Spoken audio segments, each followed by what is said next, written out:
بسم اللہ الرحمن الرحیم الحمد للہ وحدہ والصلاة والسلام علی من لا نبی بعدہ وعلی آلہ واصحابہ الذین اوفوا عہدہ اما بعد۔ ادارہ تربیت المعلمین کی جانب سے استاد کے لیے، اہل علم حضرات کے لیے مقتدر شخصیات اور مفتیان کرام کے حوالے سے اور ان کے لیے خصوصیت کے ساتھ وقت کی پابندی اور وقت کی قدر و قیمت اور وقت بہترین ایک عظیم ترین گراں قدر سرمایہ اور پونجی کی حیثیت رکھتا ہے، اس سلسلے میں ہماری گفتگو چل رہی تھی۔ اور ادارے تربیت المعلمین کی جانب سے استاد کے لیے وقت کتنا قیمتی چیز ہے، اور جہاں اس کو اپنے لیے قیمتی بنانے چاہیے وہاں دوسروں کے اوقات اور اس کے وقت کی بھی اہمیت کا لحاظ رکھنا چاہیے، اور دوسروں کے اوقات کا خصوصیت کے ساتھ احساس کرنا چاہیے۔ اور جہاں کہیں کسی بھی قسم کا کوئی زبان دے دی گئی ہو یا وعدہ کیا ہو، اس وعدے کو اوقات کے لحاظ سے پورا کرنا ایک دین کا بہت بڑا شعبہ ہے، کہ جس کی کمی آج کل کے حالات میں ہمیں بہت کچھ دیکھنے میں آتی ہے۔ اس سلسلے میں جو اہل علم حضرات اس میں کوتاہی کرتے ہیں، اور جو ہمارے خصوصیت کے ساتھ اساتذہ اس سلسلے میں کوتاہ ہیں اور اس چیز کی سمجھ نہیں رکھتے، اس چیز کی اہمیت نہیں رکھتے، اور اس سلسلے میں دین کا شعبہ وہ ان کو نہیں گردانتے، اس سلسلے میں ہماری گفتگو گزشتہ جو مجالس ہوئیں اس میں ہو چکی ہے۔ اسی سلسلے کو آگے ہم مزید بڑھاتے ہوئے ہم نے اسی سلسلے کو آگے بڑھانا ہے، اور اسی بات کی تکمیل کرنی ہے کہ استاد کو چاہیے کہ اپنے نظام الاوقات مرتب کرے، اسے منظم کرے اور اسی کے مطابق عمل پیرا رہے۔ اسی سلسلے میں بہت ساری گفتگو بھی ہماری ہو چکی تھی، اور آج بھی ہم اسی کی تکمیل کر رہے ہیں کہ مدرسے کے اوقات اور مدرسے کے جو معاملات ہوتے ہیں، ان تمام معاملات میں استاد کا نظام الاوقات مرتب کرنا اور اس کو منظم کرنا وہ ایک بہت ہی زیادہ ضروری امر ہے اور ایک واجبی چیز ہے۔ دیکھیں، بہت سارے معاملات، مثال کے طور سے ایک استاد ہے کہ جس کے اوپر کچھ شعبہ جات کی ذمہ داری بھی عائد ہوتی ہے، اور اس کے ساتھ ساتھ اس کے پاس اسباق بھی پڑھانے کے ہوتے ہیں، اس کے ساتھ ساتھ دفتری امور بھی اس کے ذمے لازم کیے گئے ہیں، اور بہت سارے ایسے بھی متعلقین ہیں کہ جن کا تعلق مدرسے سے بھی ہے اور باہر سے بھی ہے، کہ کوئی سوالات اور جوابات لینے کے لیے، سوالات پوچھنے کے لیے آتے ہیں، جوابات لینے کے لیے آ رہے ہیں، اور دوسرے اور شعبہ جات کو بھی اس نے دیکھنا ہے۔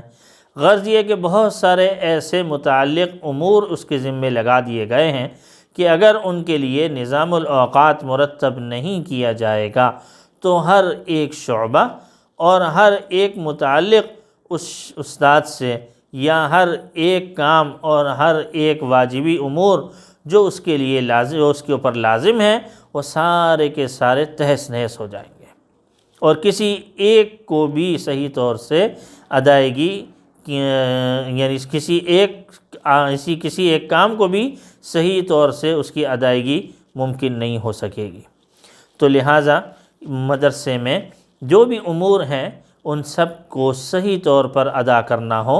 یا تو یہ ہے کہ اس کا حق ادا کرنا ہو تو اس کے لیے نظام الاوقات مرتب کرنا، گھنٹہ وائز اور ہر اعتبار سے اس کو مرتب کرنا اور منظم کرنا ایک استاد کے لیے بہت ہی زیادہ اہم ہے۔ اور اس کے ساتھ ساتھ جو سب سے بڑی اہم ترین چیز جو ہمارے سامنے آتی ہے، وہ استاد کا نظام الاوقات مرتب کرنے میں، چونکہ معاملہ مدرسے میں حاضری کا بھی ہوا کرتا ہے اور مدرسے میں جانے کی بھی ترتیب ہوا کرتی ہے، اور ان تمام چیزوں میں اوقات کا مدرسے سے متعین ہونا بھی ہمارے سامنے ہوتا ہے۔ تو استاد کو چاہیے کہ مدرسے میں آنے اور جانے کے اعتبار سے، اپنے امور کی انجام دہی کے اعتبار سے ان اوقات کا لحاظ رکھیں، ان اوقات کی پاسداری کریں، اس کا اہتمام کریں اور اس کا احساس کریں، اور ان واجب امور کی انجام دہی ان کے نظام الاوقات کے مرتب کرنے سے ہی سامنے آ سکتی ہے۔ اور اگر خدا نخواستہ یہ نہیں صحیح طور سے مرتب ہوں گے تو استاد اپنی ذمہ داریوں کو، اپنے واجب جو امور اس کے ذمے لگائے گئے ہیں ان امور کی انجام دہی میں انتہائی کوتاہ ہوگا، اور کوتاہی ہوگی، اور کوتاہی ظاہر سی بات ہے کہ جس کا تعلق حق اللہ سے بھی ہے اور حق العباد سے بھی ہے۔ اگر خدا نخواستہ اس میں کسی بھی قسم کی کوئی بد نظمی، بے ترتیبی ہوئی تو اس کا شکار صرف استاد نہیں ہوتا، بلکہ ہر وہ شعبہ ہوتا ہے جو استاد سے متعلق ہوتا ہے، ہر وہ آدمی ہوتا ہے جو استاد سے متعلق ہوتا ہے، ہر وہ وقت ہوا کرتا ہے، وہ نازک وقت ہوا کرتا ہے، اور اس میں جو نقصانات سامنے آتے ہیں اس کو ان نقصانات کو برداشت کرنا ہوتا ہے۔ وہ صرف استاد کی حد تک نہیں ہوتا بلکہ بعض اوقات ادارے کو بھی برداشت کرنا پڑتا ہے، اور اس کا تعلق چونکہ میں نے جیسے عرض کیا کہ حق اللہ سے بھی ہے، حقوق العباد سے بھی ہے، تو جہاں حقوق اللہ متاثر ہوتے ہیں وہاں حقوق العباد بھی متاثر ہوتے ہیں۔ دیکھیے اس میں بہت سارا تعلق استادوں کا آپس کا اتحاد اور ارتباط بھی ہوتا ہے، ربط بھی ہوتا ہے۔ استادوں کا آپس کے ساتھ جو تعلق ہے، اتحاد ہے، نظم و ضبط ہے، وہ انتہائی متاثر ہو جاتا ہے، اور اگر خدا نخواستہ اس کا بالکل ہی لحاظ نہ رکھا جائے تو انتہائی بے ترتیبی اور غیر منظم کرنے کے نتائج بہت ہی زیادہ بھیانک سامنے آ جاتے ہیں۔ دیکھیے جو بھی کچھ معاملات ہوا کرتے ہیں وہ آدمی بد نظمی کا اگر شکار ہو جائے تو دوسرا آدمی اس چیز کو کسی ایک دن، 2 دن، 4 دن، ہفتہ برداشت کر لیتا ہے، اور ہر انسان جو بھی وسیع القلب ہوتا ہے، وسیع الظرف ہوتا ہے، وہ کسی نہ کسی حد تک اس چیز کو برداشت کر ہی لیتا ہے، لیکن عمومی طور سے ہر آدمی اور ہر وقت اس بد نظمی کو، بے ترتیبی کو برداشت نہیں کر سکتا۔ اگر تو طالب علم ہیں اور طالب علموں کا لحاظ نہیں رکھا جائے تو وہ طالب علم بھی بد نظمی اور بے ترتیبی کا لحاظ نہیں رکھ پاتے۔ ایسے اساتذہ جن کی ذمہ داری مدرسے کے اور دوسرے شعبوں سے متعلق بھی ہوتی ہے تو وہ اگر وہ بد نظمی کا شکار ہو جاتے ہیں تو تمام شاگرد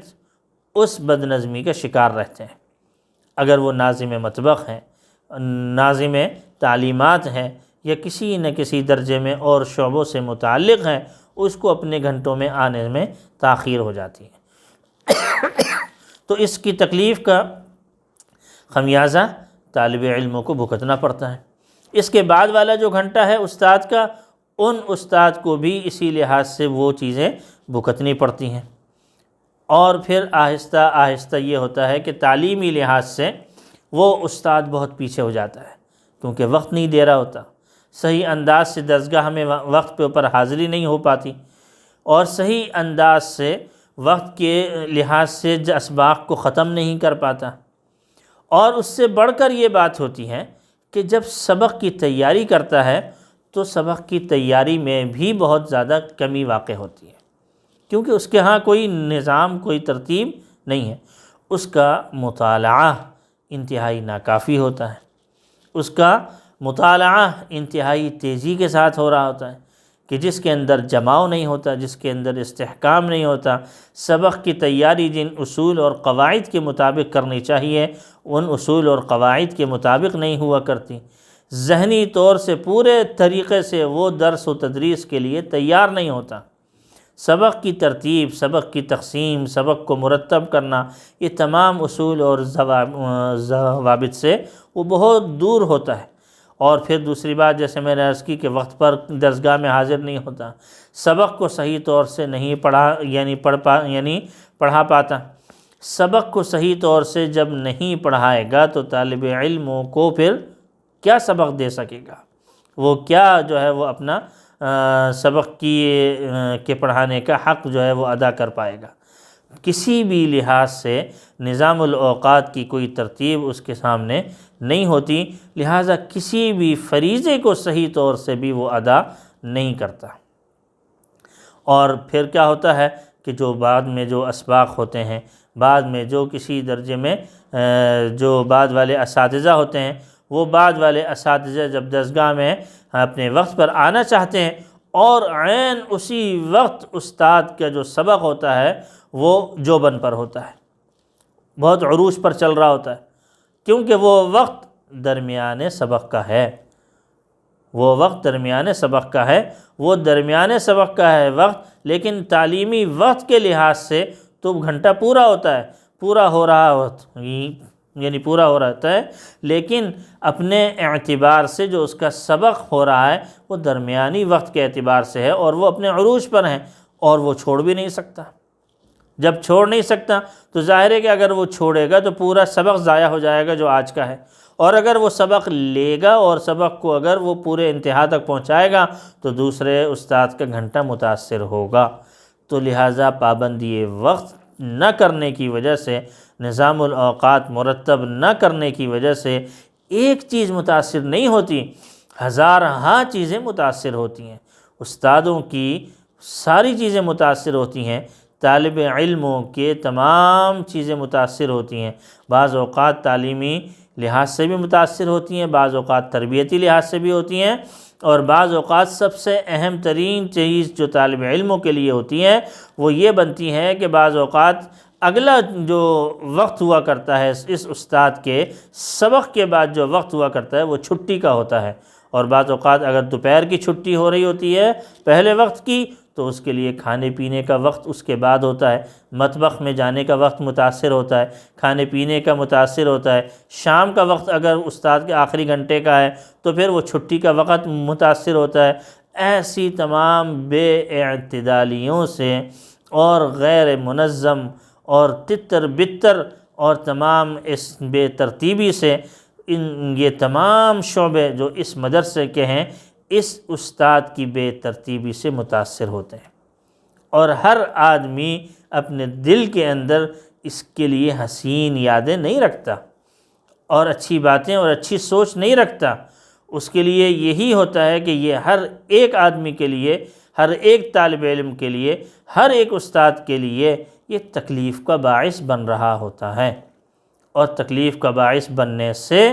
تمام مدرسے کا نظام غیر مرتب ہو جاتا ہے، تتر بتر ہو جاتا ہے اور غیر منظم ہو جاتا ہے، اور حق اللہ بھی صحیح طور سے ادا نہیں ہوتا اور حق العباد بھی صحیح طور سے ادا نہیں ہوتے۔ استاد کو چاہیے کہ اپنے اوقات کا ہر لحاظ سے پابندی کرے، اس کی اہمیت کو سمجھیں، دوسرے کے اوقات کا بھی خوب احساس کرے اور اس کے بھی اچھے طریقے سے اس کا اہتمام کرے۔ کتنے اس چیز کے نہ ہونے سے کتنے نقصانات ہیں، کسی قدر میں نے اس کی طرف اشارہ کیا ہے۔ اللہ جل شانہ ہم سب کو اس سے حفاظت فرمائے اور صحیح طور پر عمل کی توفیق عطا فرمائے۔ وآخر دعوانا ان الحمد للہ رب العالمین۔